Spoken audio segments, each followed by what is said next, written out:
365일 12달 24시간을 항상 뭐만 생각하는 사람? 예수만 생각하는 예수님만 생각하는 이게 예수입니다.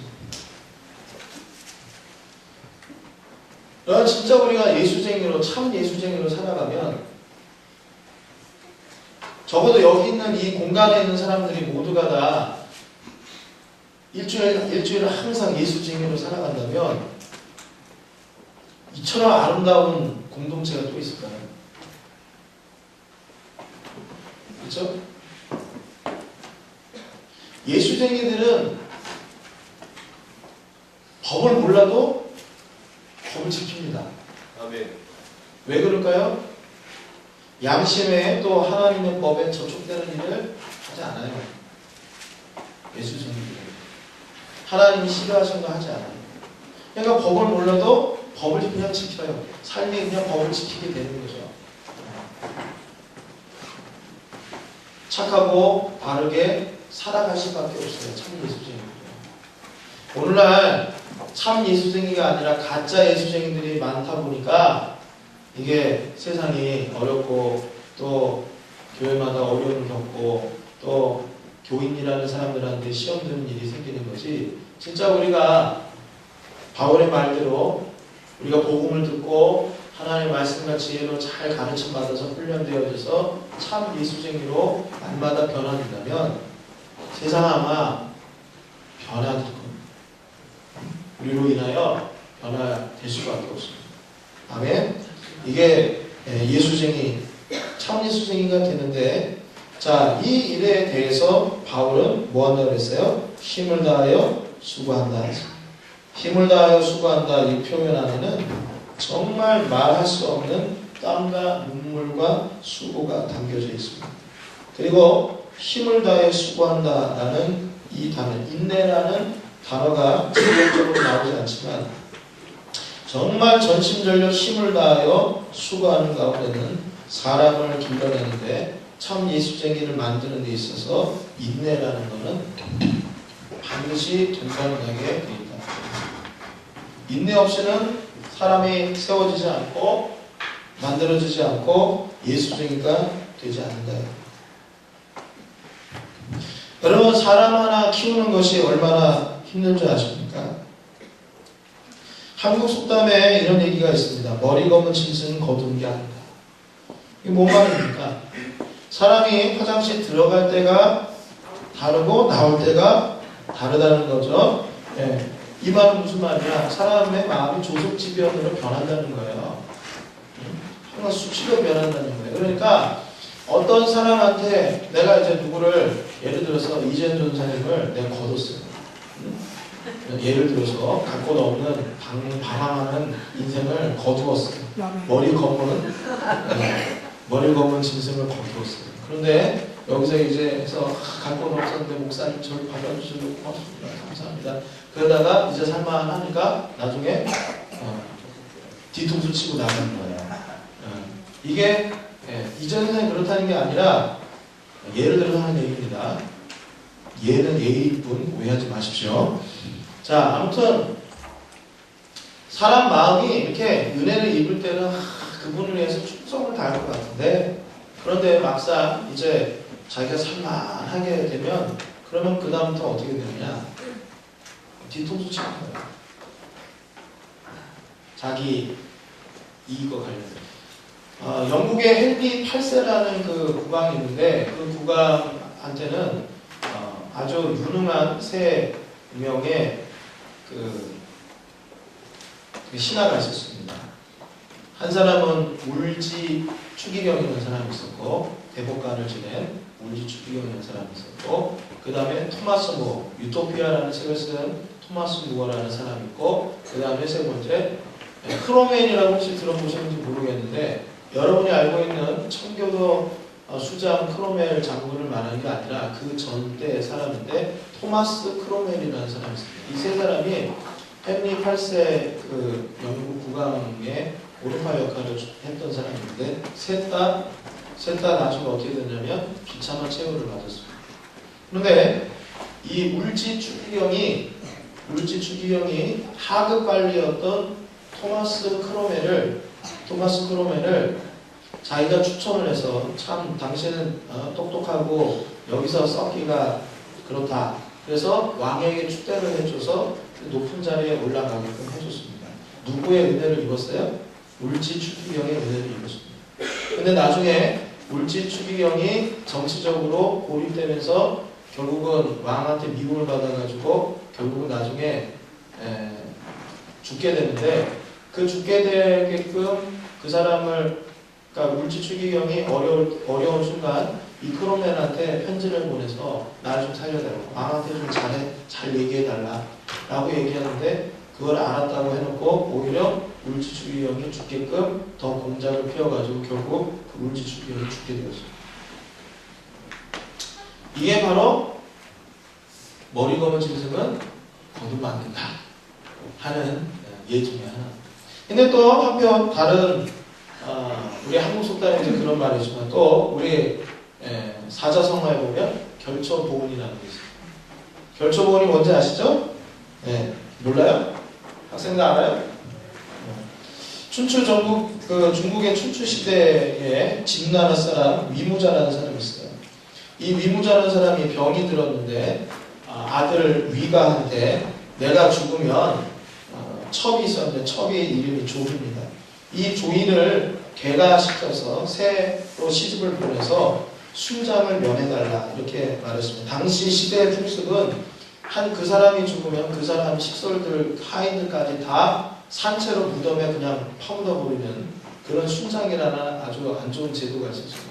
근데 이 사람이 자기 첩을 너무너무 사랑한 나머지 이 위무자는 재간을 시켜서 그래서 내가 죽을 때 순장당하는 일이 없도록 그렇게 해달라라고 아들한테 부탁을 했습니다. 근데 이 위무자가 병이 깊이 들면서 정신이 혼미해지니까 나중에 뭐라고 얘기하냐면 다시 새로 유언을 하는데 위가한테 야 아들아 그 조이라는 내 첩을 내가 죽게 되면 자살을 하게 해서 나랑 같이 묻어달라 이렇게 유언을. 아버지가 돌아가시자 위가는 이 조이라는 첩을 자기 이제 둘째 엄마죠. 둘째 엄마를 순장하지 않고 아버지가 정신이 맑았을 때 했던 첫 번째 유언에 따라서 그 조이를 재가를 시켜서 죽음을 용케 해줍니다. 근데 후에 이제 전쟁을 나가게 됐는데 적장 두이라는 사람하고 같이 싸우게 돼서 계속 패하게 되다가 그러다가 그 조이의 아버지의 홀령이 나타나서 적군들 앞에 풀을 잡아 묶어가지고 그래서 이 적장과 그 적군들이 말을 달릴 때마다 그 풀 때문에 걸려 넘어져요. 그래 결국은 그 적장 두이를 잡았다 하는 그런 얘기가 전해집니다. 그래서 풀을 묶어가지고 은혜를 갚았다. 이 얘기가 이제 결초보입니다. 전혀 처음 듣는 그런 얼굴 표정인데. 네. 그래서 사람이 은혜를 입었으면 죽어서라도 그 은혜를 갚는다 하는 그런 고사성어가 이제 결초보입니다. 그래서 세상에는 머리 검은 짐승 거두면 안 되는 그런 케이스도 있고 그리고 결처보은의 케이스도 있습니다. 여러분 생각에는 둘 중에 어떤 게 더 많을 것 같아요?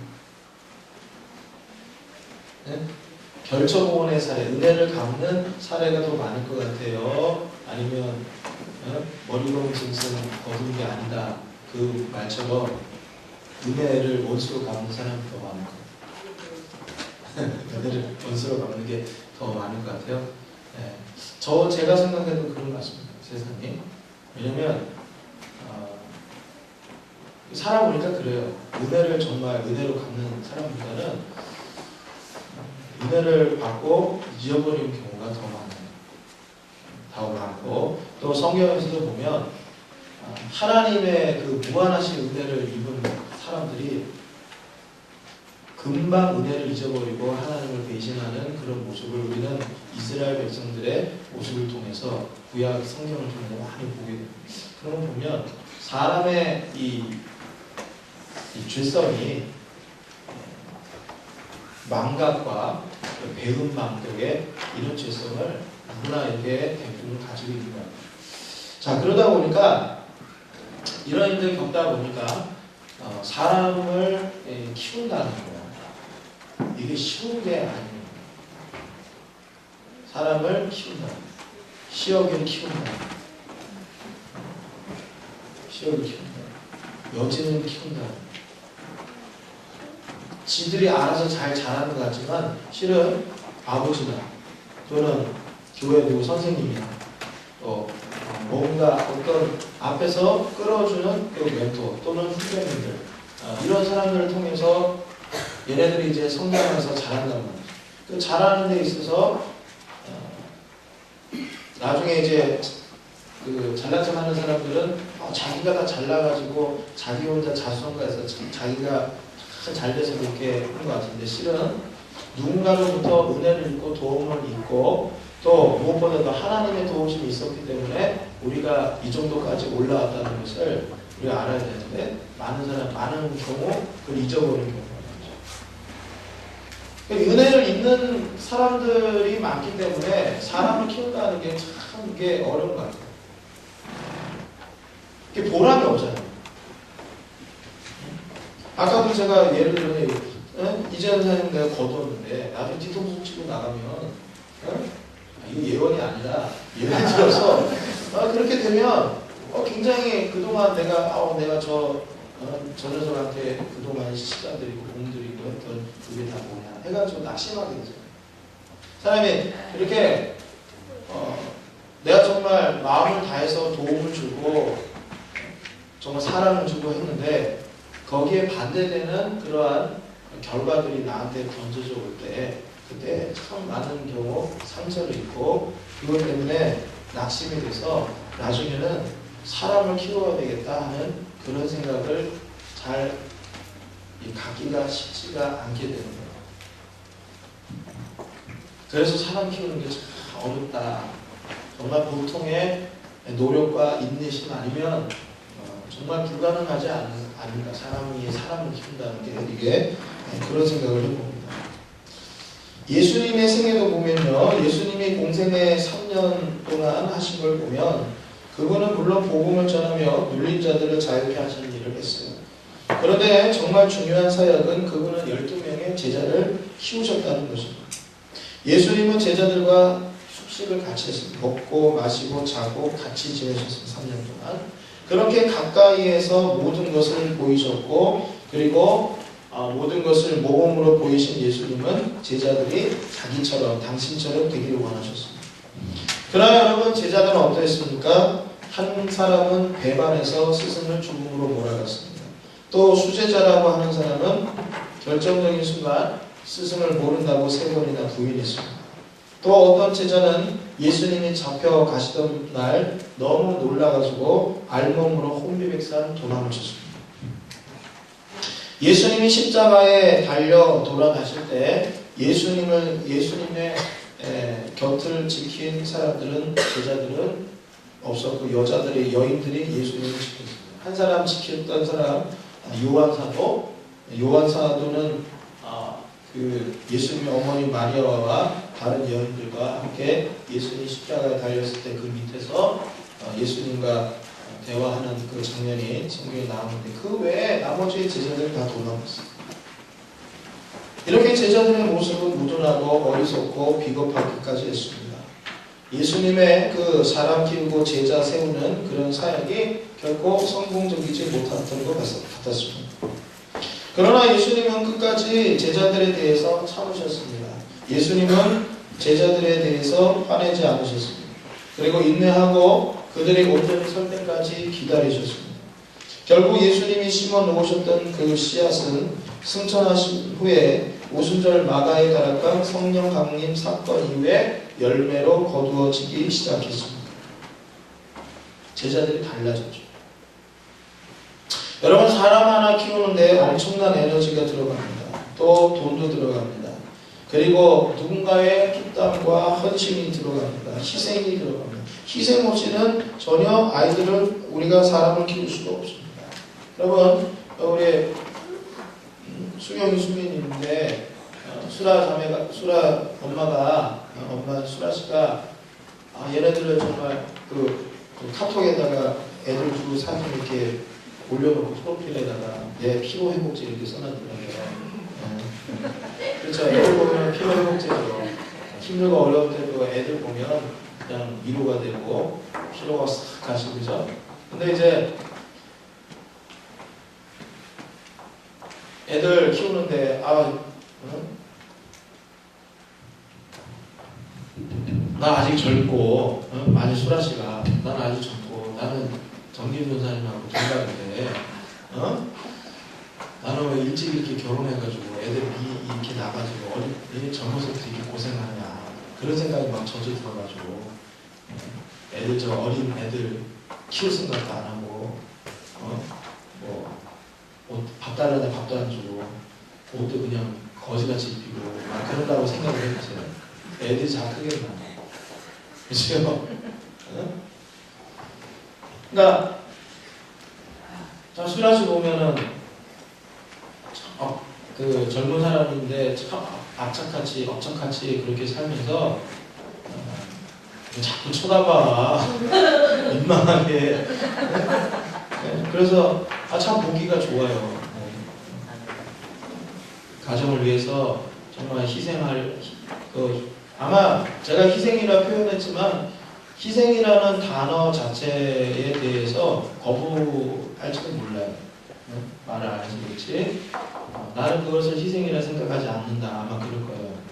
왜냐면 그 엄마가 아이들 키우는 것도 당연한 거예요. 여러분 부모가 자식을 키우는 것이 당연한 일이고 그리고 키우는 데 있어서 부모의 희생과 땀과 수고가 이 모든 것이 다 들어가는 건 당연한 겁니다. 근데 오늘날 우리가 살아가는 시대는 그게 당연하지 않습니다. 오늘 우리가 살아가는 시대가 그래요. 당연하다고 여기지 않습니다. 자식을 위해서 대단한 수고와 희생을 하는 것처럼 그렇게 떠버립니다. 우리 세상은. 그러면 실제로 옛날 우리 어머니 시대에 자식들 키웠던 그 희생의 절반이 뭐예요? 절반도 못 미치는 그런 일들을 해놓고 그러면서 대기 생생합니다. 이게 우리가 살아가는 시대입니다. 제가 너무 과하게 표현할 건가요?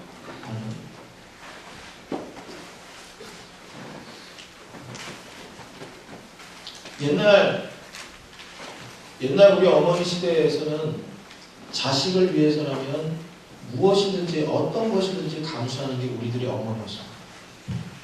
요즘은 자식 때문에 자기 인생, 자기의 자아 실현이 소위 말해서 자기의 자아 실현이 자식 때문에 안 된다. 그러면 자식을 희생해서라도 자기 자아 실현을 해야 되는 게 그게 오늘 우리 시대 아닙니까?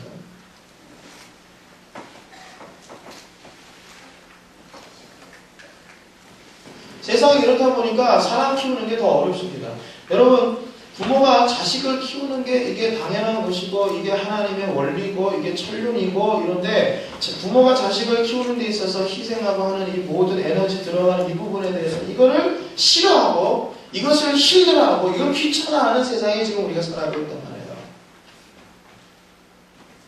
그러다 보니까 정말 바울사도가 여러분 목회라는 게 뭐냐? 교회라는 게 뭐냐? 교회에 주신 사명, 교회에 주신 사명, 그거는 바울이 설명한 것처럼 각 사람에게 복음을 전해서 그 사람을 그리스도 안에서 완전한 자, 세우는 거예요. 사람을 키우는 예수쟁이 사람, 참 예수쟁이 사람으로 키우는 것이 이것이 뭐다? 이것이 교회의 소명이요, 이게 목회다.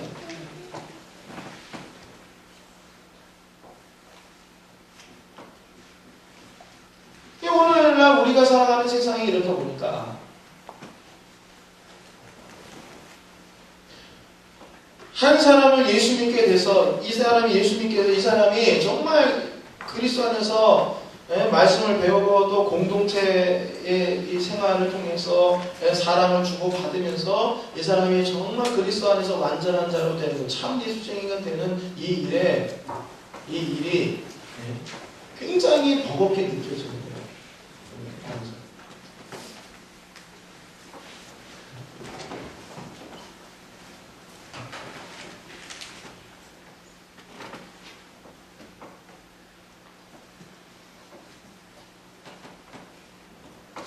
여러분, 물론 사람을 키우는 데 있어서 열심히 양육을 하고 열심히 키우려고 해도 양육자가 바로바로 보람을 느끼지 못할 수가 있습니다. 교육이라는 게 그렇습니다. 바로바로 어떤 보상이 오거나 어떤 수치가 올라가거나 하지 않아요. 그래서 단시간에는 보람을 느낄 수가 없습니다. 그러나 그럼에도 불구하고 인내하며 기다려주는 자에게 사람이 인물이 나오게 되는 것입니다. 마태복음 5장 5절에 보면 온유한 자는 복 있나니 땅을 기업으로 받을 것이다 라고 말씀하셨습니다. 온유한 자는 왜 땅입니까? 온유한 자란 인내하고 참는 자입니다. 이런 사람의 심성은 땅과 같아요. 모든 것을 다 받아들이고 뱉어내지 않습니다. 다 품고 수용합니다. 그리고 열매가 맺어질 때까지 기다립니다. 온유한 자는 사람을 품습니다. 안 되겠다고 거절하지 않습니다. 뱉어내지 않습니다. 왜 그거밖에 못하냐고 화내지 않습니다. 참고 기다립니다. 그러면서 조용히 성장하는 데 필요한 요소들을 행복해 줍니다.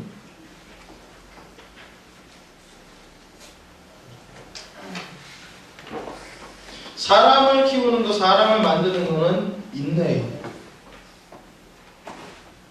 근데 오늘날 우리 시대의 사람들은 참을성이 많이 부족합니다. 역경지수가 떨어진다는 얘기 많이 하는데 역경지수라는 것은 결국 참을성입니다. 인내성입니다. 인내력입니다. 하나님 우리 공동체를 통하여서 우리 교회 공동체를 통해서 하나님은 참 예수쟁이가 계속 만들어지기를 원하십니다. 그렇다면 우리는 아예 사람을 키우는 거에 얼마나 많은 에너지가 들어가고 얼마나 많은 사랑이 들어가는지 그거를 우리가 그냥 인정하고 사람 키우는 일 하나의 영혼 인지를 참 예수쟁이로 만드는 일에 그 일을 귀하게 여기고 이걸 가장 가치 있는 일로 여기고 달라붙으면은 그러면 사람이 만들어지는 거죠. 이거를 귀찮아하고 힘들어하고 감당 못하겠다고 고개 절레절레 흔들고 하면 그건 어렵다. 여러분 사람이 만들어지는 거는 참 예수쟁이가 되려면 무엇보다도 뭐가 사람을 만드느냐 먼저